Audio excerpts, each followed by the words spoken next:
Bismillahir Rahmanir Rahim wa sallallahu ala Sayyidina Muhammad wa ala alihi wa sahbihi wa sallam.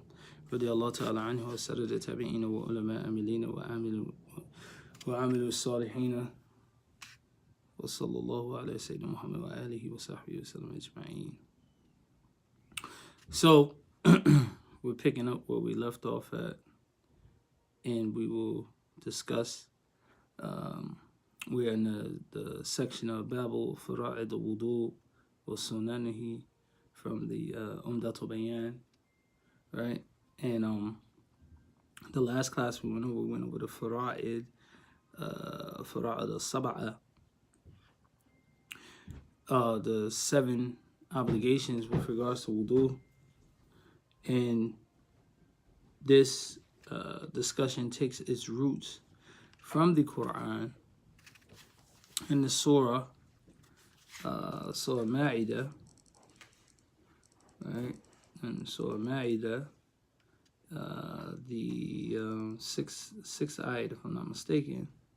Now, well, Allah subhanahu wa ta'ala, He says in the Quran, Ya ayyuhalladhina amanu إذا كنتم إلى الصلاة فغسلوا وجوهكم وأيديكم إلى مرافقين وامسحوا برأسكم وأرجلكم إلى كعبين. Right.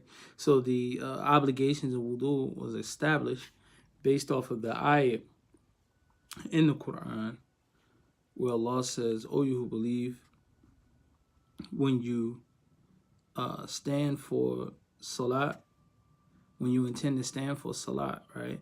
Ya ayyuhalladhina amanu idha kuntum ila salat." So when you intend to stand for the prayer, right? فَغَسَلُوا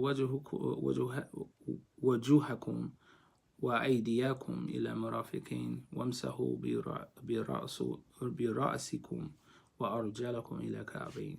So when you intend to stand for prayer, right? When you intend to stand for prayer, that's the intentions. When you intend to stand for prayer, and that's the first of the fara'id.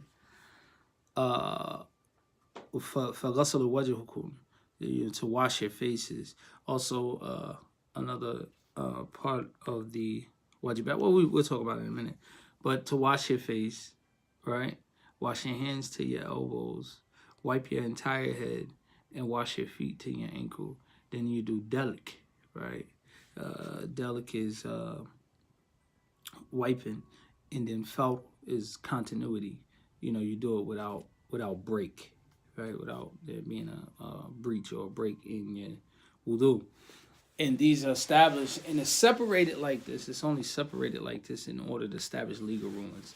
Because when you view the description of the wudu of the Prophet sallallahu alaihi wasallam, you know what's not mentioned in the Quran is the rinsing of the mouth, the blowing of the nose, right? Returning the hands back to the front when you wipe your head. These things aren't mentioned in the ayat, right? So how the scholars, how they reconcile this, the way the Prophet ﷺ made wudu is how you make wudu.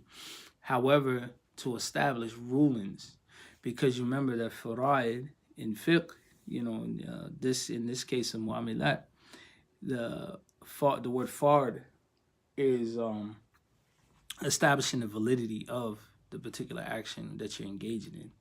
And when you're saying sunan, only thing you're saying is that the evidence isn't as strong as the fard.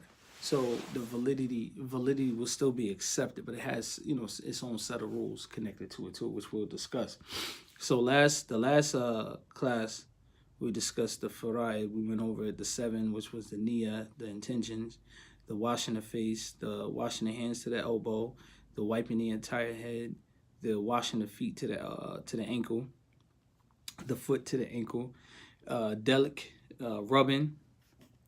Right, we mentioned that it's not enough for a person to dip themselves in water and pull himself out. They have to rub each limb. Well, fadl, right? Fadl is continuity. He says, وَسُنَانُهُ ثَمَانِيَةٌ. The Sheikh, he says that the sunan are 8. And this is all we're going to discuss, cover in this particular section. He says, غَسْلُ يَدَيْ يدين إلى كوعين عند الشروع ومضمضة واستنشاق واستنثار ورد مسح رأس ومسح أذنين ظاهرهما وباطنهما وتجديد الماء لهما وترتيب بين فرائض. Right? So the Sheikh, he mentions about the Sunan of Wudu. He says the first one is washing the hands at the beginning to the wrist. All right, so when one starts the wudu is Bismillah, right? You wash it up to the wrist. Now, this is different from when you wash the hands with the actions that are far, because the actions that are far, the water, you take the water in your hand, you cup it, you let some run down, and you wash up to the elbow. You can stop here,